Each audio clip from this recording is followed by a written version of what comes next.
Assalamualaikum warahmatullahi wabarakatuh. Halo semuanya, perkenalkan nama saya Nadia Amanda, mahasiswa Fakultas Hukum Universitas Bung Hatta dengan NPM 2110121111074. Mata kuliah Teknologi Digital dengan dosen pembimbing Ibu Ade Fitri Ramadhani, SPD, MPDT. Baiklah, pada kesempatan kali ini saya akan membahas satu kasus mengenai investasi bodong. Investasi bodong merupakan investasi yang ilegal. Investasi di mana nasabah atau anggota akan dibintai sejumlah dana atau uang untuk menanamkan modal investasinya, baik itu dalam bentuk produk maupun bisnis.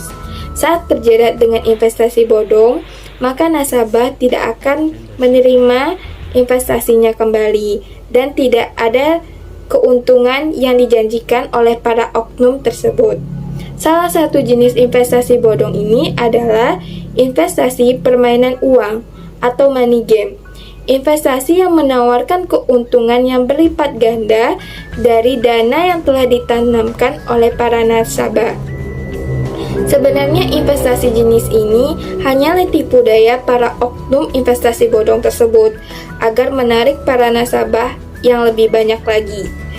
Salah satu contoh kasus investasi bodong ini diungkap dalam berita CNN Indonesia mengenai investasi bodong tersebut. Simak berikut penjelasan dari beritanya.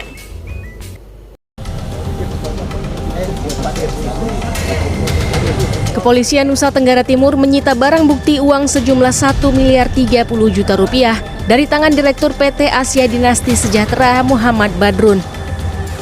Polisi juga berhasil menyita sejumlah dokumen pendirian perusahaan, tanah dan bangunan senilai 17,5 miliar rupiah. Pria 36 tahun ini berurusan dengan penyidik kriminal khusus setelah praktik investasi mirip permainan uang atau money game ilegal terendus Otoritas Jasa Keuangan NTT.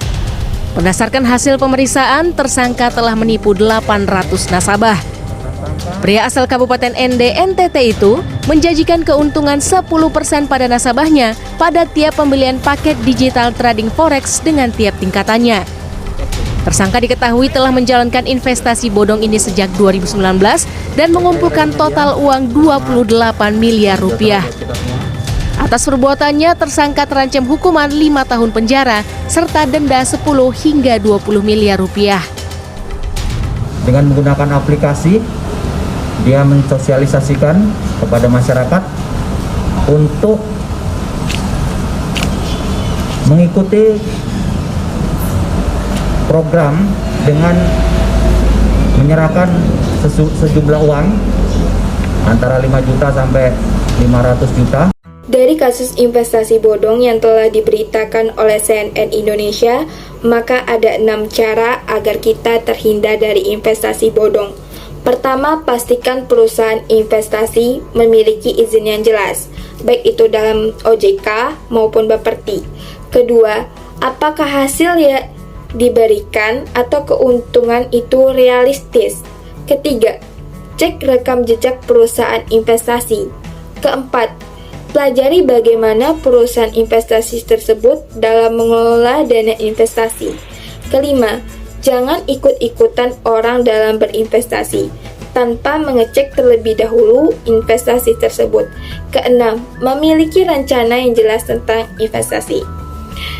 Dapat disimpulkan dari materi yang saya jelaskan mengenai investasi bodong, dengan banyaknya kasus investasi bodong atau ilegal yang terungkap ke publik maupun yang belum terungkap, maka masyarakat harus lebih berhati-hati dalam menginvestasikan uang atau dananya, baik itu dalam bentuk produk maupun bisnis, agar tidak terjerat dengan investasi bodong yang menawarkan kepada nasabah atau calon anggota nasabahnya dengan keuntungan yang berlipat ganda dengan balik modal yang cepat. Masyarakat harus bijak dalam memilih investasi agar investasinya bisa berjalan lancar dan aman, tidak terjebak dalam investasi bodong. Baiklah, sekian materi yang saya paparkan dan jelaskan. Terima kasih atas perhatiannya. Semoga materi pemaparan saya bermanfaat. Wabillahi taufiq walhidayah. Assalamualaikum warahmatullahi wabarakatuh.